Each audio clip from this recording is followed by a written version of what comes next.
Hello and a very warm welcome back to the Gimme Wrestling Podcast. My name is Ant and I'm joined by... The Sid Scala to your Johnny Saint, it's Ollie. Oh, tonight we have NXT UK episode 60 to review for you. Last week we had a great laugh with the show, episode 59. First of all, we'll read your comments. We had a couple of comments over the week. We've had a couple of comments. Manfred Bazarov said, great show guys, love seeing Sid Scala in the ring against Ono. I was happy Rhea won. She needs to look strong if she's going after Shayna in NXT. More NXT versus NXT UK matches would be great. Oh, three parts of that question. Comment. Sid Scala versus Ono. Yeah. I enjoyed seeing Sid Scala in the ring, man. I really enjoy it. I think they've built up a really good character with him. Can you imagine where he would have gone if he hadn't been in that role? Yeah, I know. He wouldn't have done any. He would have been Ashton Smith. He'd have been Jack Stars. He would have been Jack Stars, not even Ashton Smith, who can't get a win. Yeah, so I'm glad they did what they did with him. He's actually won me round by putting him in that role, which is... He's got personality, man. Yeah. And when you're watching someone with personality, you know, the crowd are behind him. It was evident by that match. And we have another match, which I can't wait to talk about the rules to in this episode. It looks really cool. Is it? Yeah, it's all over the place. I'm going to struggle to keep up. It's going to be great. It'll be really simple when it starts. Yeah, it will be. Fingers crossed. Next part was... Rhea winning. I wasn't happy with that, but I see where you're coming from. Yeah. She had a match against Baszler, didn't she, on NXT this week? Yeah. I didn't watch it, so no. I don't know what the result is. No, I think interference happened. I think it was thrown out. I mean... I do hope we get to see a big Rhea Shayna Baszler match. I'm surprised they give us it this early, but it sounds like shenanigans happened. However, they've also got Shayna Baszler has a 4-way contender match, which Rhea's not part of. Yeah, so maybe it's a one-off thing. Tony, rumors are that Tony Storm's going to NXT full time. That's makes sense. Her and Tyler Bate. Tyler Bate and Pete Dunne. Yeah, makes sense. Yeah, got to take 7 as well then. I don't think they will. Really? Got to have Mustache Mountain. Maybe. They might leave Trent Seven behind just to kind of... I think Bates better in going. Mustache Mountain at the minute. We'll see where it goes. He just put on an absolute classic. If he carries on with the classic matches, then he will be. 4.25 Dave Meltzer review. Was it? Sorry, 5.25 or whatever. 5.25. It was a great match, man. It was a great match. You can check out our review on the channel. And the last part of that question was more NXT versus NXT UK matches would be great. Manfred, I disagree with you again. Like, to a point, yeah. I think if it's like exhibitions and stuff, like every now and again episodes that we got where it was every episode was like that would suck. It was the access tapings that they did, and it was just there was no story going forward. It was just all sort of thrown out. There was also that Worlds Collide thing as well. Tegan Nox as well. Yeah, I don't know what's happening with her. We'll talk about it more in the episode when we get up to it, but interesting stuff. Interessant. Then we had 2 comments from the Bestie. Cheers, Bestie. Thank you, man. Saying, will the whole year podcast be attending NXT UK in Hull? Yes, we will. Indeedy, Judy. We're going for both nights, so if you are around for there, give us a wave, give us a shout. If you're old enough, come for a beer. And say, give me a whole year. It'll be fun. And then we've got another comment that says... What I'll do, actually, about that, what I'll do is I'll set up some sort of... I'll let people know on Facebook or something. And people that want to come and say hello, we'll let you know where we're going to be. And because I can't say that, but we might be quite busy that day. Oh, fingers crossed. Oh yeah, fingers crossed. We might be quite busy that day. So, but we'll try and meet up with everyone obviously and give you a handshake, a wave, a 2 sweet, and a whole year. Dar versus Bate feud. No, I'm Dar versus Tyler Bate. Would you want to see it? It'd be great. I think it'd be great. I think both are really good. Is it taking Bate back a little bit after the Walter feud? If you really want to push Bate, you've got to go... Who would you put him with? I tell you what I'd like to see if he goes to NXT. I'd like to see him versus Roderick Strong.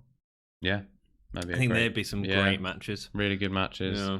I think Dar versus Bate would always be good, but I know what you mean. It'll feel like a bit of an anticlimax after Walter, I think. I think the Bate needs to go to NXT and also, well, I mean, if you're going to do a Dar versus Bate feud, which is a logical thing, like do it as like a quick thing while Bate's still across in America. So that it's one of them things where, you know, where Sami Zayn come back to face Shinsuke. We know that Sami Zayn's getting beaten. We know that Tyler Bate's getting beaten, but at the same time, he's going to give the rub over to Dar. I'd be good with something like that. I think that'd be interesting. We're getting Seven and Dar after this episode, which is interesting. So we'll talk all about that.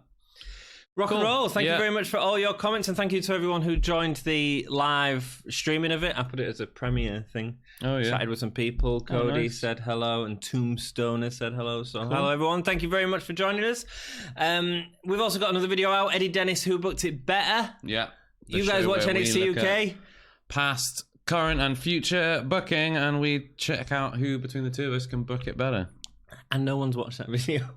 And And it's a really fun video, man. Yeah. It's a really fun video. So go check it out, because no one's commented on it to say who booked it better. So, like, when and I definitely did, so I need to win. It's all fun. So today we are reviewing NXT UK episode number 60, which was shown on the 11th of September 2019 in Cardiff.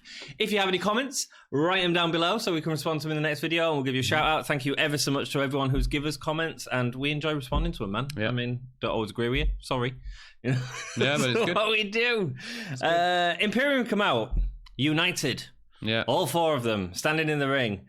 Aiken and Marcel were the only one in trunks. Clearly, they're having a match. I sort of wish they were still in tracksuits, so. I mean, I could see why they did it. They were also in boots, and the others were in shoes and Poppers. stuff. You could see them, but just. Absolutely, man. I think that might take away from the serious, dominant nature of their. What, poppers are not serious? No. They were very fashionable back in time. Yeah, but I don't think that if Imperium whipped off their trousers. Oh, it'd be great. It would be great. Even if they didn't catch it on camera, the crowd would cheer. Yeah, but that's not what they want. Fair enough.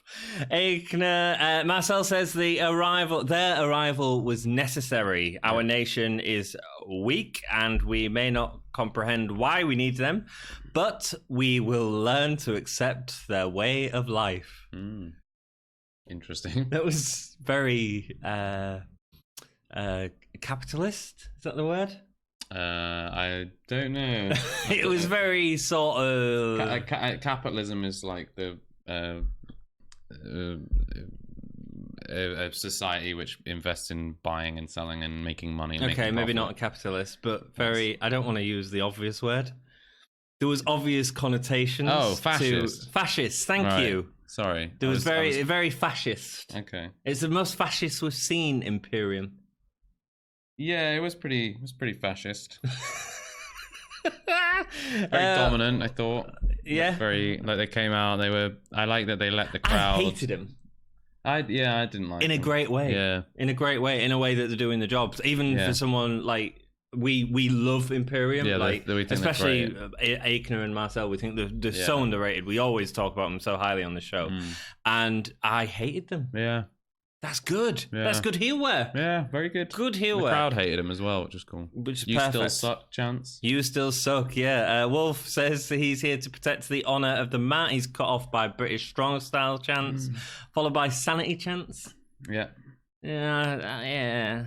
Can we forget about Sanity? I mean, we've got to sort of give him a bit. It's Imperium now, isn't it? Alexander Wolf, I think his bit was the weakest of all of it. I think it was because he played to the crowd too much. He let them go too much. I think, and he kept stopping and starting, and it felt a little bit bitty. Whereas Marcel, he really, he nailed it. He nailed it. Aikner didn't speak. No, Aikner can talk. Yeah, I just don't think you needed to. No, the biggest boos are left for Walter, as he says he deposed of British Strong Style, and there is no one left to take on these athletes. This is the era of Imperium. Exciting. Yeah, he's got such a good voice for that. He's great. Yeah, he's like, Imperium. It's great. Literally what he sounds like. How good is this, man? And Danny Jones and Harry Green. Yeah. Nigel McGuinness didn't know which one was which. He was like, "That's there's a big smile on." Do you think he was putting that on or not? Because they did have trunks which said the name.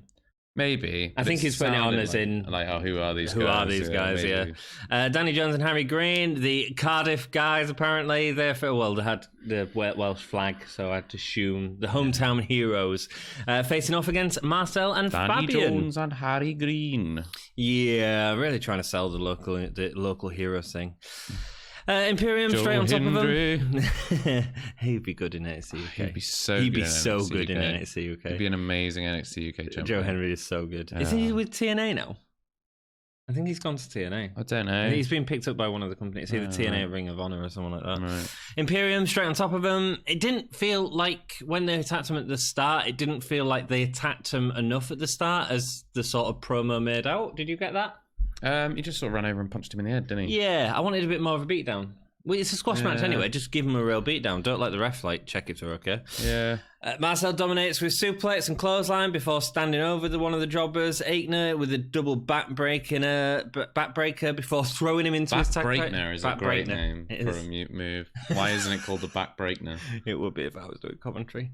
Yeah. Before throwing him to his tag partner to take him on. I love that. Tag partner. Yeah, words, man. Words. Do you know I've had a drink today? I've had several drinks today. Have you? Yes. Oh. So that's why words are a struggle. Aichner, yeah, I thought it was great. It was like Aichner going, I've had enough of you now. Let's get someone fresh in, and I'll beat them as well. And he did. There was a wheelbarrow DDT. Great move. Yeah, it didn't land. No, it didn't land. And it should be sold as devastating if you do that. Yeah. He barely even Aichner fell off him before he even hit the mat. Yeah, Didn't even but make it's contact. an interesting move. Have you ever seen that before? I've seen a wheelbarrow DDT before, yeah, it's a really good idea, but he didn't even hit it. So and there was no sell afterwards. And if you're going to do a big move like that, you gotta sell. The team posed before the powerbomb, supported by an uppercut and kicking the lifeless bodies of the team. The four pose as Walter and Wolf go at Danny with a chop and that clothesline lariat move from Walter. Are we selling that as a finisher now? New finisher, I guess it must be. I quite like it. I guess that's how they're explaining away the thing. I think the powerbomb didn't keep him down, but this giant clothesline is the thing that's going to do. Maybe so. But the thing is, if the next feud is against Coffee and or Mastiff, makes a lot of sense. That's going to be a big move to do. So change it up a little bit and give him this, and whether that becomes his signature and you bring back the powerbomb later on. It's a really good point, actually. That might be a huge indicator of who it is he's going to be going up against next. It makes more sense with Mastiff by that, and Mastiff is the face as well, so sort of makes sense. Mastiff. Recap of Ono and Sid Scala from last week's Sid interview, who says his return to in-ring competition ended with Ono being underhanded in his victory. I don't remember him being underhanded, do you? No, he was a bit aggressive. I don't think he was underhanded in that match. I think he won clean, but yeah. Sid. He Sid. spoke with Johnny Sane and has requested a rematch. For the first time ever, they are having a British round match on NXT UK. More about that later, because there's lots to talk about with that. Yeah. Jordan Devlin versus Ashton Smith is next. I mean, Devlin... storyline has been complaining about not getting a takeover match. He gets a match against Ashton Smith, the jobber.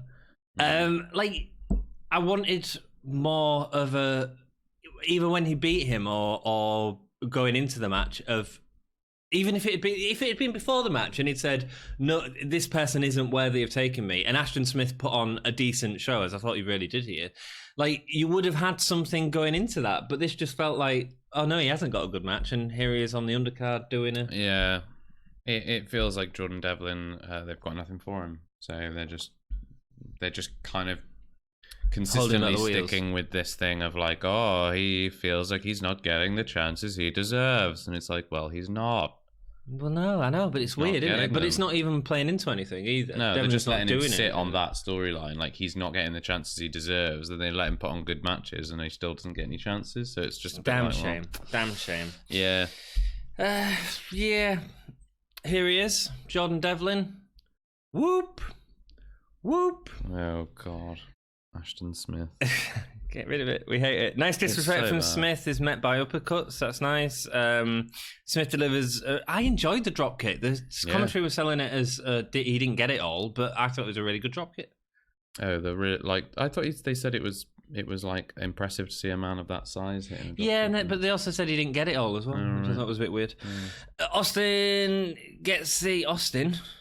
Ashton, sorry. He gets his knees up for the standing moonsault. That was impressive. Ashton Smith catches a crossbody into a delayed suplex. Really nice. Great springboard cutter from Devlin. That sort of shows the real skill of Devlin, doesn't it? Like, Ashton Smith, he did a really good job, but Devlin is so good. Smith hits a super kick during Devlin's moonsault. He didn't get a good camera angle on it. No, and he didn't connect as well as it could have done. But after the kick, he angrily... It was a nice spot, or a nice attempt at a spot. After the kick, he angrily runs the rope and is met by Devlin's beautiful Spanish fly. For a taller guy, Smith got over quite sharply. I think it was a little bit... He kind of came out of it a bit sideways, but other than that... A little bit sideways, yeah. Followed by the Devil Inside suplex. We have the name. To get into it, though. You know, yeah, it did, yeah. It felt a bit... Devlin made to try and get Ashton Smith to actually commit to that move. Yeah. Pulled on his arm about 3 times. Devil Inside. Devil Inside, yeah. Devil Inside. Yeah. Devlin. I wonder if it's also a Slipknot thing, you know? Slipknot had one of the popular songs from the last album was Devil Inside. And they've had loads of things with Slipknot recently, so... Could be. Maybe. Devlin Inside. I quite like the name. Yeah. I miss the Irish call, though, as well, man. I mean, I thought it was a really good finisher. Yeah, it's a good finisher. I don't know why they've swapped to that. Maybe they've just decided it's too dangerous or something. I don't know. I like Irish call. It's cool. I like the Irish call. Smith, what do you think about the match? Thought it was great. I thought it was a really good match. Smith was better than we've ever seen him. He was. This was a standout spot for Smith. He did a really good job. He wasn't doing his... imitating other superstar stuff that's really annoys me about Smith. Yeah, he wasn't doing any of that, like, rock punches thing, which... Or Road Dog or any of that sort of stuff.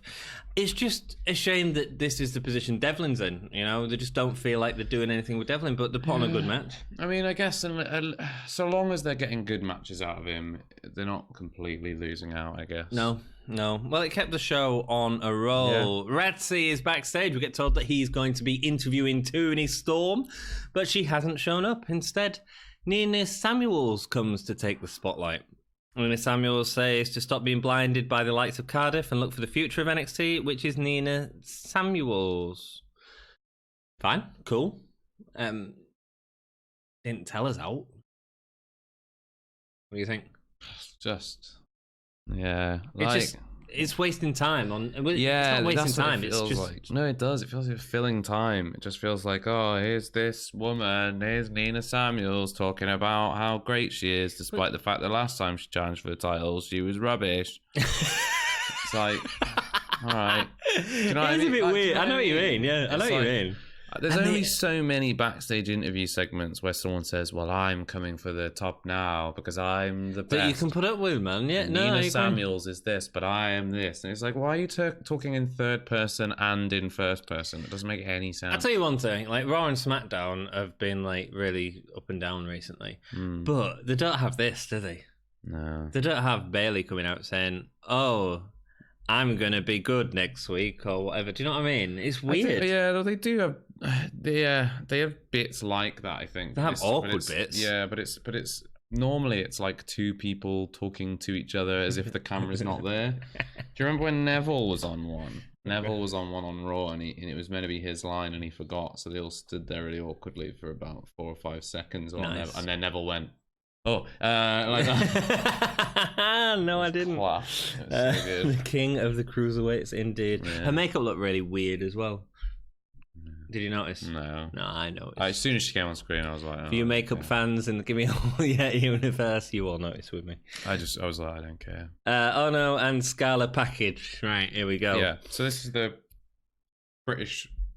Strong style rules. Rounds. First of all, we have British rounds. First of all, we have Ono saying how it took an American to come across to show the British style. So good, isn't he? So that is perfect, man. It's such a good gimmick.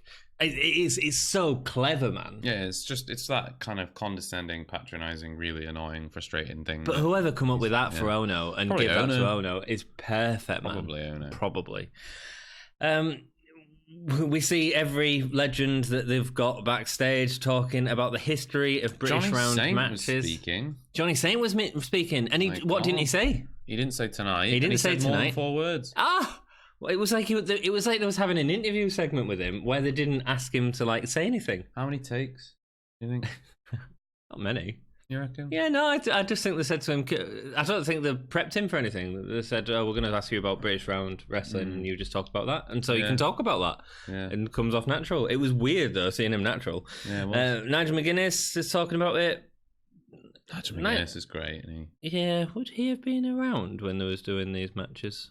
Probably. I mean, I think, he would have been. You reckon? He's quite young. Yeah, but I mean, like, I think that they're still done in certain circumstances. Okay. Like, I mean, I've never seen one. No, I've never seen one. But I know that I remember them being a thing because I remember Pete Dunne tweeting about it. Because McGuinness, although, like, he's obviously British, he was, like, massive in Ring of Honor at one point. And McGuinness was known for the hardcore stuff, you know? He was a great wrestler. It was a shame about all the injuries. Really. It was. Did you watch that documentary on the network? No, it's great, man. You need to watch it. It's really good. We also see Regal, Johnny Brookside. Yeah. So here's the matchup, right? Robbie Brookside. Yeah. What did I say? Johnny Brookside. Oh, rubbish. 6 3-minute rounds. Fair enough. Johnny Brookside. Is that his brother? Probably. 6 3-minute rounds. Fair enough. Like boxing. 30 seconds break after each round. Yeah. Like boxing. Makes complete sense. Then, so they have like the cards going through showing you what it is. It's like 3 minutes each round. It's like, okay, I understand. 30 seconds break after I understand. And then the next card is just filled with information. And I'm like, I had to pause it just to write it down to talk about it. Yeah. So then the winner must gain either of the following: 2 pinfalls, 2 submissions, 1 knockout, be ahead on falls at the end of the final round. Yeah. So you've got to get... so the thing that's not clear to me, and I'm not sure if you've got to get one of either of the following 2 pinfalls in one round, or whether you've got to get 2 pinfalls across the entire match. And I think their confusion about that comes from something Regal said, where he said about something in the round while that was being discussed. Yeah, because I'm not sure if it means can you get 2? Is it you got to get 2 pinfalls in one round, or can you get 2 pinfalls across the whole match? I'm pretty sure it'll be across the whole match. I think it's going to be in one round. Really? Because otherwise it doesn't make any sense. How would you be ahead in pinfalls otherwise? Well, because you'd have 1 pinfall. But what if you've both got 1 pinfall? Then you draw. Then you go into extra round. Yeah, I guess so. But otherwise, like, I don't know. I know what you're saying. A weird way of wording it. I know what you're saying. I know exactly what you're saying. I was reading it and same. It's going to be a knockout, isn't it? Do you think? Well, yeah, because it's Cassius. Yeah. Cool. Johnny is sure the audience will enjoy something different, and I think I find it difficult to understand the rules, and I think I'm going to be a little bit. What? I think I'm going to enjoy it. I think like the thing that I'm not clear on is like the number of pinfalls and stuff, but I don't think it's going to come down to that anyway. It's going to be the knockout. I'm looking forward to it. I think it'll be good anyway. I think it'll be fun to see like Sid Scala. I'm imagining Johnny Saint in his corner, and like Sid Scala goes into the corner and he's been beaten up. Do you think Johnny Saint will be in his corner? Like, that'd be great. I think he will. That'd be great. I think that would be. Who's going to be in Ono's corner? He won't have anyone. I don't think he needs someone. If they're both sitting in the corner, Cesaro that'd be a great shout. Do you know what I mean? Like, it could be anyone, I guess. Yeah. Well, Cesaro was there at this point. I'm looking forward to it. I just don't know. I think it's gonna be weird. There's a match in WrestleMania 10, which is Macho versus Crush, and it's the weirdest falls count anywhere, where they count out the ring. It's just so weird. And again, you're watching it, and the rules compound the match completely. So I think it's going to be a bit like that, but we'll see. I'm quite excited. It's nice to get something new on NXT UK, and if that becomes a regular thing, if it goes down well and we all understand it and they make it clear, cool. Give us our own match, you know. Take NXT have War Games now, which hasn't appeared on the main roster yet, which is great. Yeah. And this could be our version of weird British version of War Games. And it could be takeover level. I'm sure there's some great storytelling you could do. I'm really interested to see it. The thing that intrigues me is the timeout of like you could maybe get for the second pin and then lose based on a timeout. Do you know what I mean? Or like not get that round because of the. Do you know what I mean? Yeah. You just got to be real careful because, like, the 30 seconds thing is like, the idea is you're resting in the corner, which isn't very entertaining. So what they always do in WrestleMania 2, going back into history here today, folks. In WrestleMania 2, Roddy Piper had a boxing match with Mr. T. And again, so they had the 30 seconds, obviously, similar to boxing, similar to this match. But what ends up happening is Piper ends up getting up to go and attack him or staring something up, and all this story comes in, which is fine, but it also just feels a bit daft. It starts to feel like the story's being pushed through that. So we'll see how it goes, man. It'd be great to know if you've ever seen a British round match. Is that the word? Yeah, it was British. British rounds match. British round match. It'd be great to know if you've ever seen one, if you enjoyed them, experience of them, or what you think it's like. I think it's quite interesting, and we'll see how it goes next week. Next up is Shax versus Tegan Nox. Shax is back. Yeah, after being buried by whoever it was, Kaylee Ray, I think. Well, she's now back to take on. I think it was Kaylee Ray. Yeah, cool. To take on Tegan Nox. Yeah, Tegan Nox on a return after a knee injury that's taken her out for nearly a year. We get a kick out from Nox over a year, wouldn't it? Yeah. No, a long time. Was it the first Mae Young or the second Mae Young Classic? I feel like it was the second one. No, it must have been it might have been, yeah. Yeah, because Evolution will be in November, so yeah, it makes sense around that time. Kick from Nox, follow-away slam, Shiniest Wizard, over. Yeah. Cool. Is that good? Yeah. Sorry. I think it's better. Like, we were complaining that Piper Niven didn't get, like, proper, like, squash matches. Yeah, but Piper Niven showed up. Piper Niven's different to Nox. Tegan Nox looked like she could rip the head off a bull. Yeah. You see how, like, jacked she looks? She's looking jacked. She looks, like, really muscular. Yes, in places. Kaylee Ray comes out. Everyone put your hands together for Nox, she says. After her win, no one wanted to talk about Tegan Nox. No one stands in her spotlight. Okay. And then Tegan sort of shouting at her. She says, Oi! Oi! Oi! If you want to fight, let's do it. Any night, any day. Any night, any day. I think that it felt real independent, man. Independent? Like independent wrestling, like a really bad, like, you know, touring wrestling show. I don't want to say any because, you know, I'm not on about like a local good promotion. I'm on about like take it around the country and just show it to them. It just felt like something that was really corny. Did you not feel like that too? No, I didn't mind it at all. Like, she just seemed like hometown girl hyped up to me. Cool.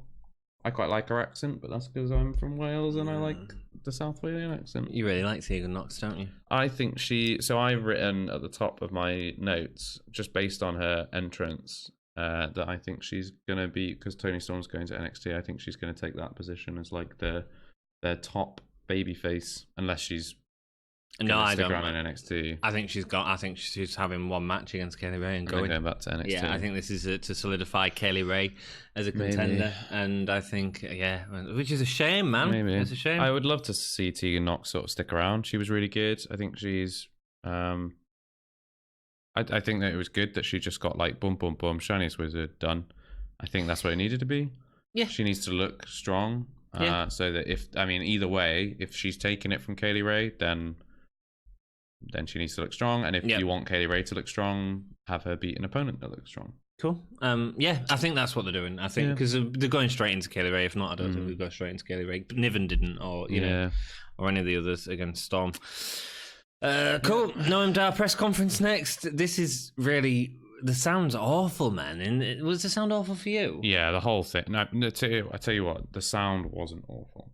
Go on. The segment was awful. No, it wasn't. I enjoyed it. No, it was awful. Really? It was absolutely atrocious. It wasn't funny.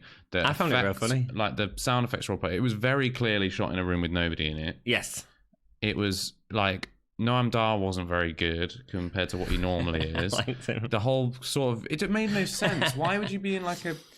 Well, I think the idea is, so the impression is Noam Dar is going into this press conference to say, I'm going to NXT or I'm leaving NXT UK of some sort, is the impression. And instead, he says that the last 2 weeks have been two of the worst of his life, and he's here to announce that he is simply the best. That makes no sense. The best in the universe. That makes absolutely no sense. That's great. It makes no sense. It's arrogance. Yeah, but how do you premise that by going like, oh, I've had the worst 2 weeks, and I think like you're actually setting up something that you're going to talk about, like, and then switch to I'm the best, like, because he's not been the worst 2 weeks because he won. Yeah, but what he should have said is I've had the worst 2 weeks, like, because I just can't find a competitor who's anywhere near as good as me. I see what you're saying. Do you know so what I mean? you just like you didn't like the delivery of it. Yeah, well, no, the actual framework of the thing, like, because he basically just went, I've had a really bad 2 weeks, and so I'm going to announce that I'm the best wrestler. Do you know what I mean? Those two things aren't necessarily connected. I know, exactly. Whereas if he kind of goes like, I've had the worst 2 weeks because, but it felt really contrived. It went on way too long. It made absolutely no sense whatsoever. Trent Seven comes into the room and then like on his phone. Pretends that there's a conference going on, but doesn't like. But if you walked into a room, there was a conference, like, and it was full of as many people as the sound effects were suggesting there was. You wouldn't just sort of stand at the side and go, the echo on the mic. there's a conference going on. You can hear my phone. Like, it just, oh god, it was just awful. One interviewer asked about the best wrestling match of the year, the tag team match. He told it was Radzi. You could tell it was Radzi. It sounded like Radzi. I think both questions were from Radzi. Radzi was doing a different voice in the first one. Like, it was awful. I hope it was. And if it was, they should have got the camera on Radzi. They should have. It was terrible. With MC7 on the phone. I agree with that. The sound quality's matched. Noam Dar sounded like he was like speaking into the world's greatest microphone, and everyone else sounded like they'd been recorded on a toaster. He sounded like the bird off a Vita when she was like. It was just awful, and he wasn't funny. Like I enjoyed it. I thought it was been funny. so much funnier than that in the previous. No, he has. Yeah, he has. That was just like, and Trent Seven wasn't good either. It was the audio bad. I think he knew it was just terrible. Like, I think he knew, like, this is absolute dross. Like, what are we doing? We've gone from an outstanding match with Walter into this. Yeah. And why is he not bothered about it? Like, why 2 weeks later is he like getting into an argument with Noam Dar about a press conference where there's nobody there anyway? And who is showing up? How many people want to know what Noam Dar's doing? Like, how many press care about here's the problem Dar? with the structure of the segment, right? Makes no sense. They have people like us that would happily go and be part of a press conference. We're not press, we're a tiny YouTube, but we would happily go and be there, hold our phones up and record or whatever we're doing.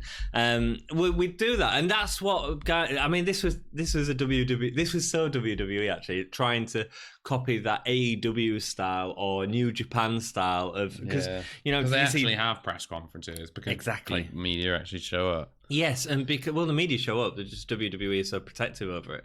Yeah. But AEW have been so open about it. You know, you look at Pac and Adam Page, Hangman Page after the Double or Nothing, was it? That the most recent one? The most recent one was All Out. All out. Yeah, Hangman Page and Pac had a interchange again with press, with people there. You know, they can do it. It's not difficult. Yeah. Noam offers him a t-shirt. Seven pretends to be on the phone with Drake Maverick, asking to take him back. The funny thing is, Drake Maverick, so he's the manager of 205 Live, but he's also chasing the 24/7 championship to try and get laid by his bed. Which Maverick are you talking to? Because we're both the same guy. I don't know. The whole segment was just... Do you know who I think should be the next one to go for that 24/7 title? Johnny Saint. What, and then no one's allowed to pin him for it because he'll have a heart attack. They should just have it tonight. Anybody touches him. Yeah, exactly. The audio was all over the shop. It was awful. We're told that Mastiff and Coffee are not cleared to wrestle at the minute after their brutal match. I like that. Keep them off TV for a while. There's just so much filler in this episode. It was a long episode for what it was. There was a lot of stuff. It's just so much dross. Like that press conference was just awful. I've literally written what the chip was all about. Was that your holy chip moment?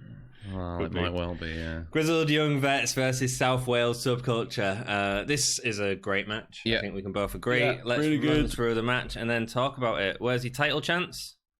Where's your title?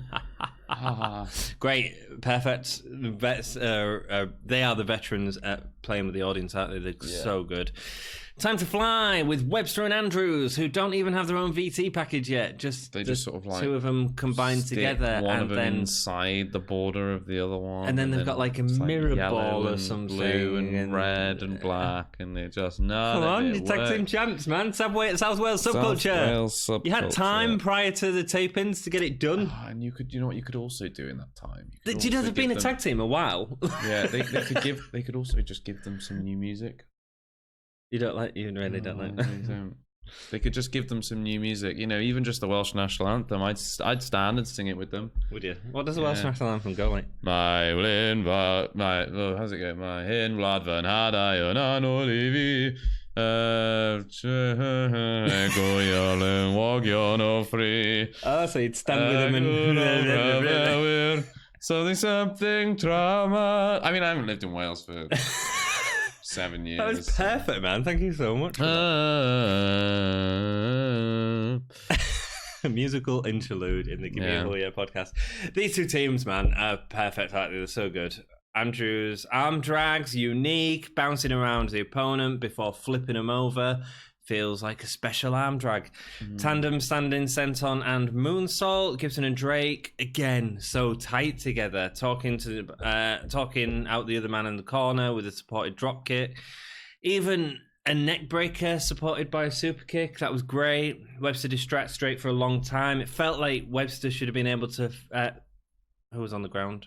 Webster should have been a. Webster distracts. No, Flash Morgan Webster distracts. I'm getting confused because it's Mandrews. I'm writing down the wrong name. Webster distracts Drake for a long time, but Andrews is on the floor, and it feels like when Drake goes back to attack him, he should have been able to get up at that point because he was distracted for long enough, but he didn't really. Oh, and then he just sort of chucked him out the ring, so it was thrown away for nothing. And also, I think commentary mentioned that as well. So if you're going to draw attention to it, it's a bit of a weird thing to then not double down on. But yes, I thought so. The shoulder breaker with support on the outside. Now they've done the back breaker with support, haven't they? They've done the shoulder one as well. That shoulder breaker looked great. Yeah, it's nice. It looked like a pile driver, and we've not seen a pile driver in WWE for a long time. So I am all for that. Gibson starts working on Andrew's shoulder. Beautiful shoulder lift from Gibson. He's just got that attacking that point down so well. Stundog Millionaire from Andrews to Drake gets him in position for a tag. I didn't see that coming at all. It was a great way to get out of the beatdown into the it's normally used in the sort of final parts, stretch, and it was used daily on here, which is really nice. The flying Modfather diving around the ring, including an awesome, was it a sit-down pedigree? I don't know what I've written it something like a modified pedigree. It looks like halfway between a pedigree and the neutralizer that Cesaro does. Okay, yeah. You know what I mean? It's it was like a neutralizer, but in with the pedigree. With the pedigree arms at the start, because it looks like he's setting him up for a pedigree at the start, and then he sort of sits forward with it as opposed to going to his knees. Interesting stuff, man. Especially if Triple H is like, because Triple H was there that weekend, so if he saw it, it'd be interesting to see if he carries on using it, or if he just gets beat at any match he wants now by Triple H. Webster with a running knee, supported by the 450 splash. Really nice. The Welsh lad set up for a running knee, but Drake interrupts. Drake with a doomsday device off the top of Gibson's shoulders sends Webster flipping around himself. Yeah, inside out. Great. Webster with an inverted Rana off the top rope, which Drake kicks out of. Nigel McGuinness could not believe it. He's like, how did he do that? I couldn't believe it. He said, that's impossible. That's impossible. It's not impossible. It just might kill someone. But it was great. Drake with a nasty arm. I mean, how do you make that safe from Drake's point of view? I don't know. I'm just going to jump off this turnbuckle with this guy's legs around my head and backwards. Yeah, and I'll be fine. I'm going to aim to get my head. I'm just going to trust that I'll be fine. How do you do that? No idea. I think maybe like you do it with your hands first. You do like a back handspring maybe. Wow. I mean, but it's not like it was special. It was pretty amazing. Definitely special. And Drake sold it like an absolute beast. He did. Drake with a nasty arm wrench before tagging in Gibson, again going to work on the arms, but when he goes to work on the arms, Andrews tries to escape with a Stone Dog Millionaire, which doesn't get sold. Instead, he doesn't hit it all, as the commentary would say. Gibson instead drags him in for a Shankly Gate. Really nice transition into that. broken up by a senton from Flash Morgan Webster. Yeah. Drake and Gibson go for tickets across the ring. No, it was like, a really far one. Hit him like right in the center of the ring. Drake and Gibson go for ticket to Mayhem, but Flash ends up rolling up Drake as Gibson's got his foot held up by Webster on the outside. Grizzly and Vex go for Helter Skelter, but Webster gets out, leading to Drake accidentally super kicking Gibson. How exciting is that? I can't wait to see where they're going with this. Webster with a wonderful flipping takedown. What was that Webster did? It's his like DDT thing, isn't it? It was cool. Leading it. Tilt-a-whirl DDT, I think. Something like that. And Andrews with a student start press to get the win. Yeah. Wow.